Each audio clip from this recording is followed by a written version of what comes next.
What's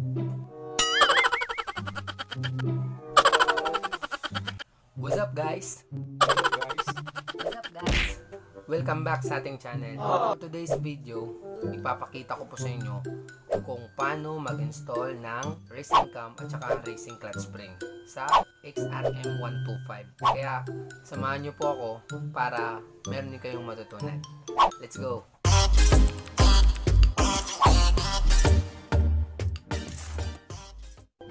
Pero bago ang lahat, sa mga hindi pa nakaka-subscribe dyan, please subscribe. And don't forget to click the notification bell para updated ka sa next video ko. Gusto ko munang i-shoutout yung mga bagong subscriber na nagpapa-shoutout sa akin. Shoutout po sa inyong lahat. 5 minutes later. So yan guys, tapos na po akong maligo. Kaya pupuntahan na po natin yung sinabi ko sa inyo kanina na ayusin natin ang motor. Kaya tara na, let's go!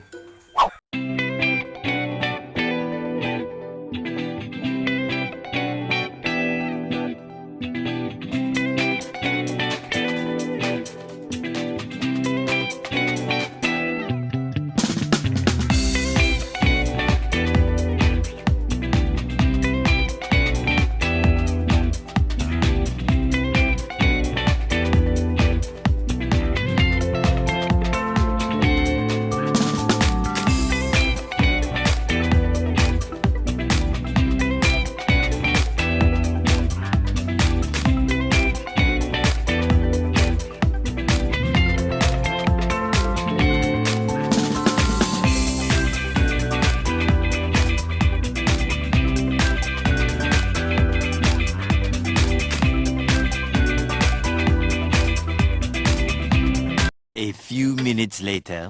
What's up guys? Nandito na po tayo ngayon sa bahay ni Kuya. Ito po yung mga-ari ng motor na ayusin natin ngayon. Ito po yung motor niya guys.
Guys, since nga hindi pa nakapakit yung piston nya, kailangan muna nating i-valve packet dahil stage 2 cam yung gagamitin natin, tsaka para hindi tumama sa kanyang mga valve. Kaya alis muna kami, pa-valve packet muna namin, ulitan lang namin kayo mamaya. 5 minutes later.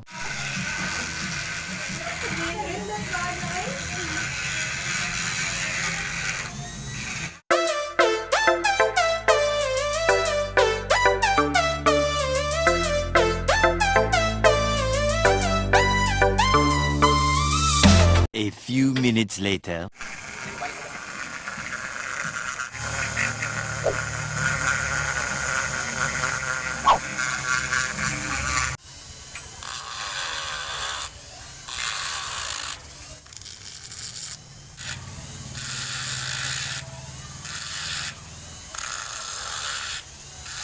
A few minutes later.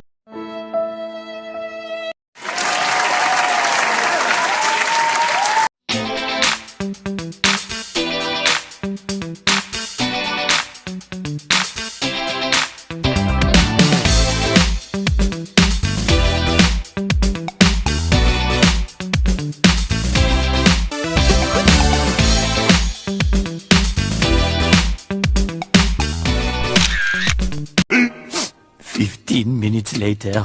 Yun nga guys, tapos na po tayo nagpa-valve packet ng kanyang piston. Yung nakikita, naka-valve packet na po yung intake at saka yung exhaust. Kaya simulan natin ikabit guys.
Okay, alright guys, ilalagay na po natin yung LHK Stage 2 Racing Camshaft.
Okay, mga kaibigan, install po natin ang ating racing clutch spring. At ayun, napapansin guys, tatlo lang yung nilagay ko kasi matigas na. Iubos natin yung 6 na clutch spring. Kaya tatlong stock at saka tatlong racing clutch spring. Service type lang naman yung motor niya, 57 na service type. Kaya yan na yun, tatlo lang.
guys, natapos na po yung ginawa natin. Na-install na po lahat ang kailangang install.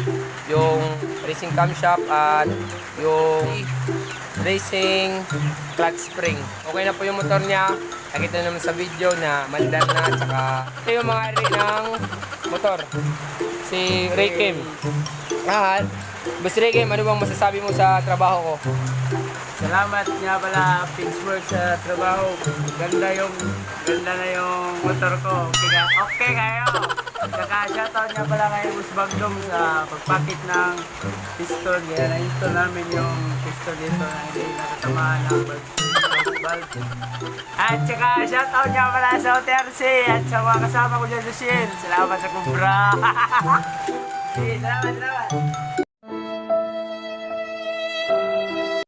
Hi guys, nandito na po ako sa bahay. Kakauwi ko lang po. Medyo basa po tayo ngayon guys kasi maulan.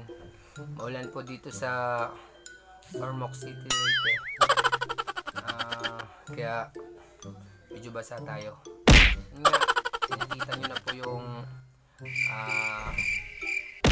na po yung ginawa ko kanina kung paano mag-install ng racing camshaft at saka racing clutch spring. Salamat po sa lahat ng nanood ng video at sana may natutunan kayo sa ginawa ko. Napapasalamat rin ako sa lahat ng mga subscriber natin. 130 subscribers. Salamat po sa inyo lahat. At saka shoutout po sa mga friend ko na shoutout po sa inyo lahat. Tsaka yung mga nag-comment sa last video ko, shoutout po sa inyo lahat. Shoutout pala kay Bagdong Woks sa napakaganda mong pagka-valve packet ng piston kanina. Nakita nyo naman guys kung paano niya ginawa yung pag-valve packet ng piston natin. Kaya na-install natin yung racing camshaft na LHK stage 2. At saka salamat po sa lahat ng mga nagpagawa sa akin. Salamat din po Boss Raykem sa tiwala. Sa mga nanonood ng video na to, kung meron kayong hindi nagustuhan, please comment nyo lang po sa baba. At ipapa-improve po natin yan guys. At saka maraming salamat po sa lahat. Yun lang po, let's end this video.